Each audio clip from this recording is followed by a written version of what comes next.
ایسے ہی سورہ معاہدہ کے اوپر، سورہ معاہدہ کی آیت 95 ہے جی، میں اللہ تعالیٰ نے یہ حکم دیا ہے کہ تم احرام کی حالت میں ہو تو شکار نہ کیا کرو، اور اگر کسی نے شکار کر دیا، کسی جانور کو مار دیا، تو اس کے پراشچیت میں، اس کے دنڈ میں اس کو دوسرا جانور بھی ذبح کرنا پڑے گا۔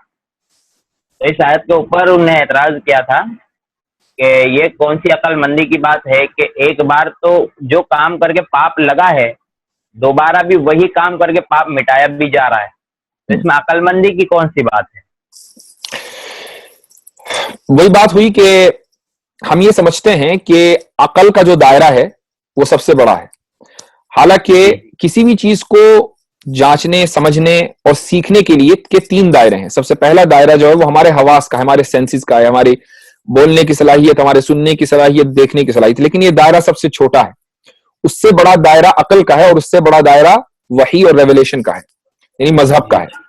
اس کا مطلب یہ نہیں ہے کہ مذہب جو چیز بتاتا ہے وہ عقل کے خلاف ہوتی ہے، بلکہ وہ عقل کے دائرے سے باہر ہوتی ہے۔ عقل کے دائرے سے باہر ہونا اور خلاف ہونا دونوں میں بڑا فرق ہے۔ تو پہلی بات تو یہ سمجھ لیجئے۔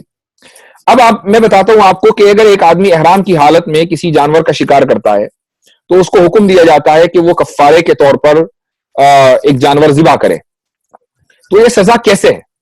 دیکھیے، وہ سزا اس طریقے سے ہے کہ جب اس نے جانور کا شکار کیا احرام کی حالت میں تو یہ جانور مردار ہو گیا، چاہے اس نے ذبح کیا ہو، چاہے کسی بھی طریقے سے شکار کیا ہو، یہ مردار ہے، اور مردار کسی کے لیے بھی حلال نہیں ہے، نہ تو وہ خود کھا سکتا، نہ دوسرے کو کھلا سکتا، نہ بیچ سکتا، اب اس کا کوئی مصرف نہیں۔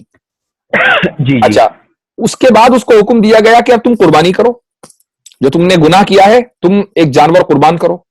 یہ جو جانور اب وہ قربان کرے گا کفارے کے طور پر، وہ خود نہیں کھا سکتا لیکن دوسرے کو کھلا سکتا ہے۔ تو اب سزا اس طریقے سے ہوئی کہ پہلے جب اس نے شکار کیا تھا خود کھانے کے لیے تو نہ تو وہ اس کو کھا سکا، نہ دوسرے کو کھلا سکا، نہ دوسروں کو کھلا سکتا۔ جی، اب جب وہ ذبح کر رہا ہے تو سزا کے طور پر وہ خود نہیں کھا سکتا لیکن دوسرا کھائے گا۔ جی جی، پلس کیا ہے کہ جانور ذبح کرنا ہمارے نزدیک کوئی برا تو ہے نہیں، ہمارے لیے تو حلال جانور اللہ تعالیٰ نے پیدا اسی لیے کیے ہیں کہ ہم کھائیں۔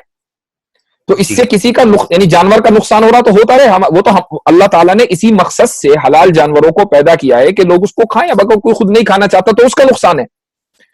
اچھا، ایک چیز میں آپ کو اور بتاؤں کہ یہ جو میں نے عقل کا دائرہ اور اسی طریقے سے وحی کا دائرہ ذکر کیا ہے، اس کی ایک مثال میں آپ کو دیتا ہوں۔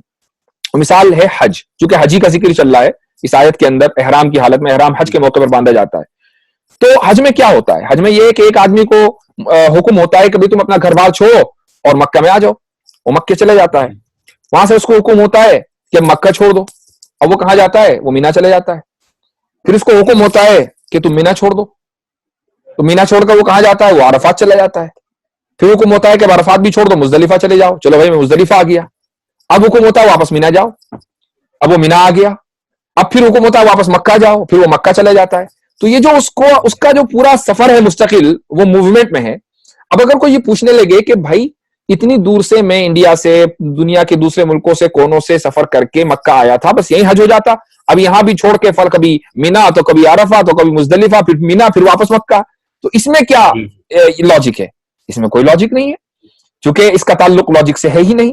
اس کا چونکہ عبادتوں کا جو تعلق ہے وہ یعنی لاجک جج نہیں کر سکتی ہے عبادتوں کو، یہ بڑا دائرہ ہے، وہ یہ لاجک کے خلاف تو نہیں ہے لیکن لاجک کے دائرے میں بھی نہیں آتا۔ ہاں، اس کی حکمتیں ہو سکتی ہیں، یہ ایک الگ مسئلہ ہے۔ تو اب ان لوگوں کا بیچاروں کا، چونکہ ہمارے دین کو سمجھنا ان لوگوں کو بس کا نہیں ہے، تو یہ چھوٹی سی ایک حدیث لیتے ہیں، جب آیت لیتے ہیں، ان کو سمجھ میں نہیں آتی تو یہ ویڈیو بنا کے فوراً 400 روپے کما لیتے ہیں، بس یہ ان کی لائف ہے بیچاروں کی۔ جی ہاں،